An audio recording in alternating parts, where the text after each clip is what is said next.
નમસ્કાર કલમયુદ્ધ સમાચારની સાથે હું છું આપની સાથે પાયલ બામભણિયા। તો જોઈએ આજના મહત્વના સમાચારમાં। સુરત જિલ્લાના ઉમરપાડા તાલુકામાં આવેલું આસ્થા અને પ્રકૃતિના સંગમ સમૂહ ઇકો ટુરિઝમ ધોધ ડુંગરો અને વનરાજીની વચ્ચે પ્રકૃતિનું સાનિધ્ય માણવા માટે પર્યટકોના ધાડે ધાડા ઉમટી પડે છે। એક તરફ પ્રકૃતિ અને બીજી તરફ આદિવાસી સમાજના આરાધ્ય દેવી દેવતા યામોગી માતા વિન્યાદેવ અને રાજા પાંડુનું સ્થાનક આદિવાસી સમાજના લોકો માટે આસ્થાનું મોટું કેન્દ્ર છે।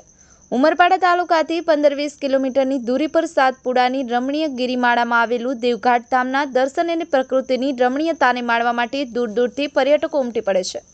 દેવઘાટ નદી પરથી પડતો ધોધ પર્યટકોમાં વિશેષ આકર્ષણનું કેન્દ્ર બન્યો છે, જ્યારે ઊંચા ઊંચા ડુંગરો અને લીલીછમ વનરાજી પ્રકૃતિના ખોળે રમવા માટે આહ્વાન કરે છે તેમ કહી તો ખોટું નથી।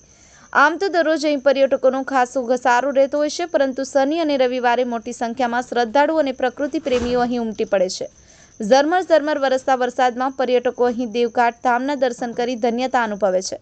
સાથોસાથ પ્રકૃતિએ વેરેલા સૌંદર્યનું રસપાન કરી પ્રકૃતિ સાથે એકાત્માનો અનુભવ કરે છે।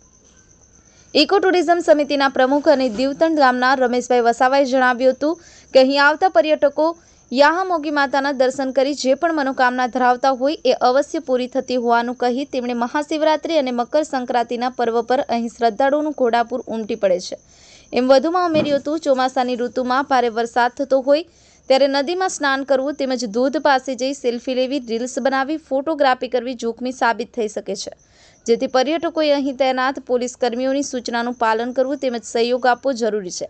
શહેરની ભીડભાડથી દૂર પ્રકૃતિની ગોદમાં શાંતિનો અનુભવ કરવા માંગતા પ્રકૃતિ પ્રેમી માટે દેવઘાટ એક ઉત્તમ વીકેન્ડ ડેસ્ટિનેશન છે।